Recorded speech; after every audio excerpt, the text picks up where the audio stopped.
Welcome back to Cooking with Jessi. Today I've got another What's for Dinner. These are the meals we had this week. These are some fall faves. They're perfect for the cooler weather. So if you want to get some ideas, then definitely stay tuned. First up, we have chili or chili mac. This is controversial, but this is what our entire extended family considers chili. I know that people think it's absolutely asinine to put noodles in chili, but we do. So you can call it whatever you want, but this is how I make it. It's super easy and it's a family fave. So I'm just getting some ground beef browned. I'm gonna add some onion powder and some garlic powder to my ground beef. And then sometimes I add in some chili powder to my ground beef as it's cooking as well, and sometimes I don't. This really is such an easy recipe, and you can kind of change it up a little bit each time you make it and see like what works and if something works better. So sometimes I do the chili powder in there and sometimes I don't, and honestly it does not make or break this recipe. But I'm just going to go ahead and brown that, and then in another pan I'm going to add in our favorite pasta sauce, which is this Hunt's. I like it because it's smooth. And then I'm going to add in a can of chili beans, and I'd like to use mild because I don't like spicy, and of course the kids wouldn't like spicy. So again, you can use whatever you prefer. And then I have found that chicken broth is so much better than water. I grew up with my mom adding a little bit of water, which is what a lot of people do, but if you add chicken broth in place of water, I promise you it will taste so much better. It's so good. So I'm adding in pretty much this entire container of chicken broth. And I know that seems like a lot, but I like mine to be a little bit soupier. And then I'm going to go ahead in with one of these packets of chili seasoning. This is the Chilio brand. I also use the McCormick brand, and I don't notice a huge difference in flavor, but I'm just going to go ahead and add in one packet of this chili seasoning. And then I'm just going to mix that really well all together, and that's going to be cooking on low to medium heat.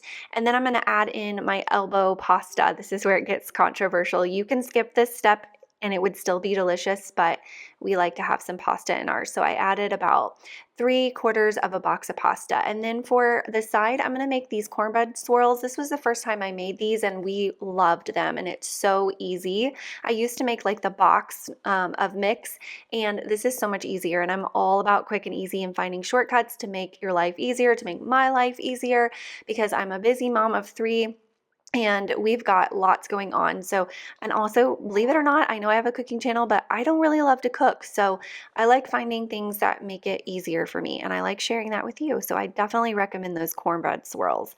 So now that my ground beef is done cooking, I'm gonna add that into my sauce mixture here and just let that all cook together. And as you can see, I'm adding in the very last bit of my chicken broth. You can just eyeball this and make it basically just the consistency that you want it to be.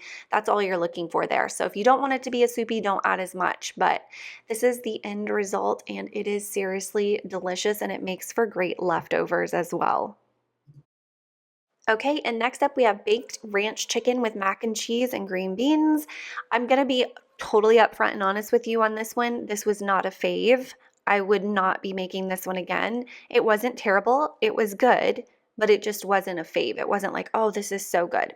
So anyways, we're gonna start out with our chicken breast. I have 4 here, and I'm just putting them between this plastic wrap and using my meat tenderizer to mash them down because I've been doing this recently. It definitely helps the cook time because for me, chicken takes forever to cook. So I'm just mashing that down to make my breast thinner so that they will cook faster. And then I'm going to go ahead and put them in my greased baking dish here.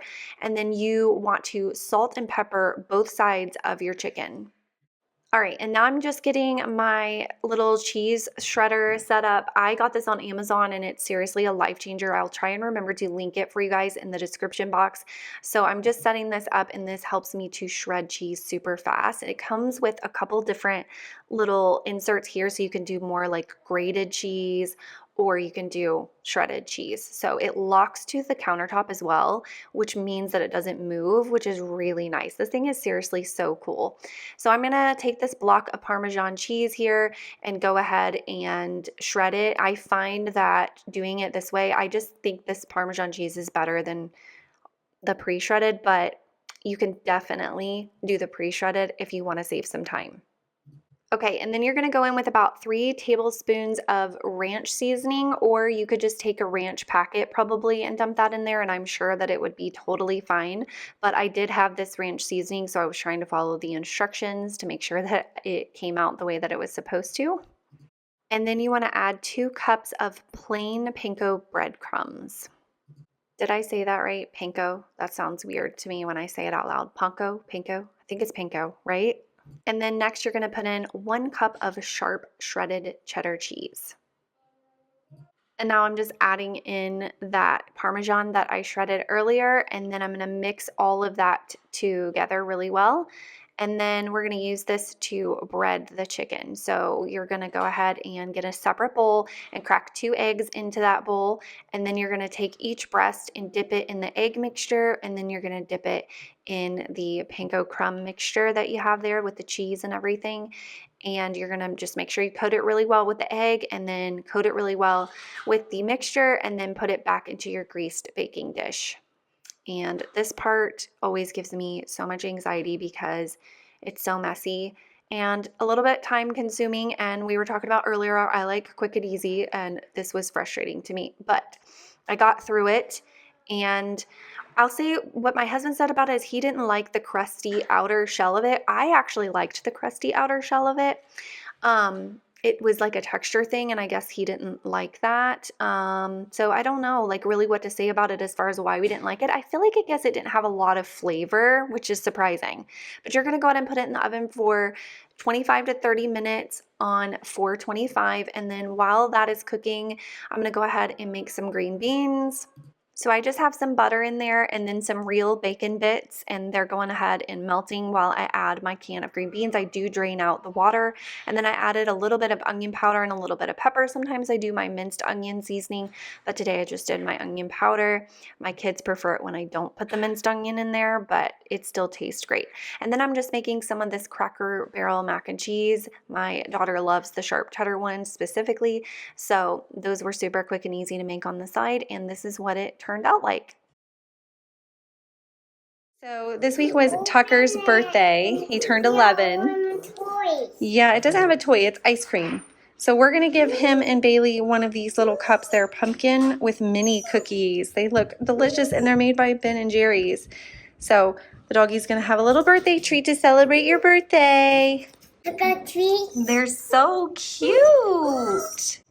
There's a cookie in here. Yeah, there's a cookie in there. So it's pretty frozen solid right now. So I'm gonna let them sit out and get kind of room temperature for a minute, and then give them ice cream. I don't see the cookies that are supposed to be in I there. want ice cream.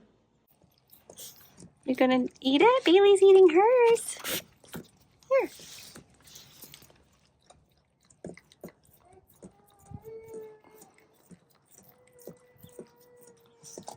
Bailey's taking hers. Bye-bye. Okay, next up we're making lasagna rolls with chicken, bacon, and garlic Alfredo sauce. These were a little bit on the complicated side, but in the end it wasn't really that hard, and these were definitely a hit. So I'm taking my favorite diced chicken that I get from the grocery store. Saves me so much time. I'm going to go ahead and season that with some pepper and some garlic powder and let that get cooking in my pan that I have added a little bit of olive oil to. And I'm also going to be adding in some rotisserie chicken seasoning. The recipe did not call for this, but I felt like it would make it better. So I did. I like this seasoning specifically because it makes the chicken look tastier, and you'll see what I mean in like 2.5 seconds. I love this seasoning just for that. Honestly, I don't think it has a whole lot of flavor to it, but it makes the chicken look like it tastes better. So if that makes any sense, that's my logic. So while that is cooking, I am going to go ahead and boil my lasagna noodles. It calls for 12. I started to panic here because I did not know how I was going to fit 12 lasagna noodles in there, but I promise you it all worked out in the end. And then I'm going to make the sauce. I'm going to be adding in my butter. You need 4 tablespoons of unsalted butter, 4 ounces of cream cheese, 1 teaspoon of minced garlic, and 1 teaspoon of garlic powder, and then 1 teaspoon of Italian seasoning. And then you're also going to add in some black pepper, and then you're going to add in 2 cups of heavy cream. and you're going to let that all mix together and get heated up really well. Once that's mixed up and heated up and melted and all that good stuff, which you could probably take your block of cream cheese and dice that up and it would melt a little bit better than mine did, but it still worked out for me. But once you've got that mixed up and melted, you are going to add in your Parmesan cheese, and it's just 1 cup. So I had a little bit left over from my recipe the other day, and it just so happened to be about exactly 1 cup, so it worked out perfectly. So I'm just putting that in there on medium heat and letting that melt together, and then I set it aside. And on this little silicone thing that I have here that I use for baking, I thought it would be perfect for my little prep station. Once my noodles were done, I took them out and laid them out. I was able to do about 3 at a time. This was super messy, but just trust the process. So you're going to take a little bit of the sauce and lay that out, and then you're going to take your chicken that I shredded up a little bit more with a fork, but it just is your preference what you want to do there. And then I added in my broccoli that I did just do a steamed bag of broccoli, and then I used this already cooked bacon, which I've never used before, but my sister recommended it and I love it. I'll definitely be doing that in the future. And I just kind of sliced that up and put on there, and then you're going to sprinkle some Italian cheese over. And then once you've got all of that on there, you're just going to roll them up and place them in the greased baking dish seam side down, and just continue doing that until all of them are done. It's 12 of them, or you can do less or more. It really just depends on what you need for your family, but 12 was perfect for us. So again, just the Alfredo sauce, the chicken, the steamed bag of broccoli, which made it super easy, and then the fully cooked chicken, or not chicken, the fully cooked bacon. And then I just tore that into pieces and put them all together and assembled them like this. I had my little assembly line going, and it didn't take that long, really. I think the main part of this was just it's pretty messy, but it was delicious, so it was totally worth it. So here I have them all in the casserole dish, and you're going to take the remainder of your sauce, because you definitely did not use it all at this point, so just keep that in mind, and you're going to want to dump that over the top, all of it. So this is where you'll use the rest of it.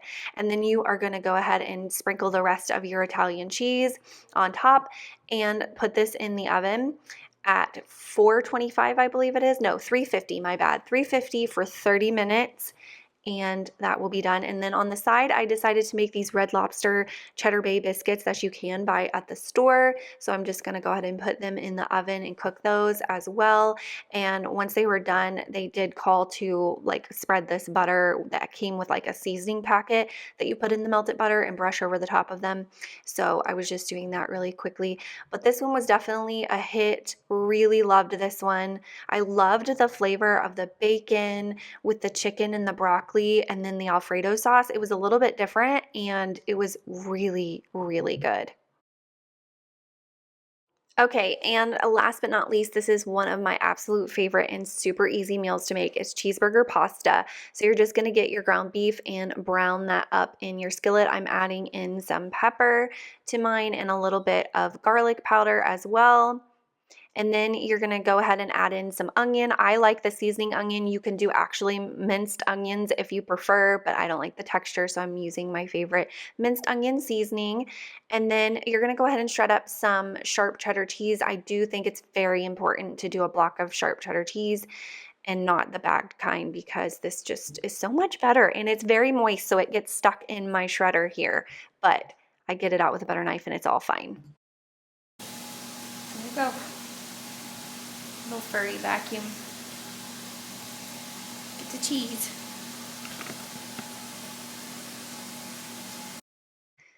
Okay, so now you're going to go in with some Worcestershire sauce, and I do not measure this, but if I had to guess, I would say about 3 tablespoons at this point. You can add a little less or a little more, but I do think that it's important that you add that in there. And then you're going to take 2 cans of tomato soup, and then I fill each can about halfway up with water and add that in. So technically it's about 1 can fully of water in the end, but I like to put it in the can that had the tomato soup because I feel like it gets a little bit more of that soup out. And then while that's cooking, I'm going to go in and put, I'm going to add 3/4 a box of this Shell's pasta and just go ahead and boil that. And then I'm taking my shredded sharp cheddar cheese and adding that to my mixture here, and I'm just going to let that melt together. You don't want to put all of the cheese in there. I don't measure this either, so I did shred a whole block. I'd say I'm putting about half of it in there, and then you're gonna add in your noodles once they're cooked, mix that all together. Go ahead and put that into a baking dish. I do not grease my baking dish for this, and it is totally fine. So I'm just dumping that in there, and then I'm gonna add the rest of my cheese. And honestly, I love cheese, so the half a block that I had left was not enough, sadly, but I did have some sharp cheddar cheese in the fridge, so I added that. You're gonna go ahead and put that in the oven at 350 for 10 to 15 minutes. You just basically want to melt that cheese, but this one is seriously my top fave of all time. I hope you guys enjoyed today's video. Don't forget to subscribe, and I will see you in my next one.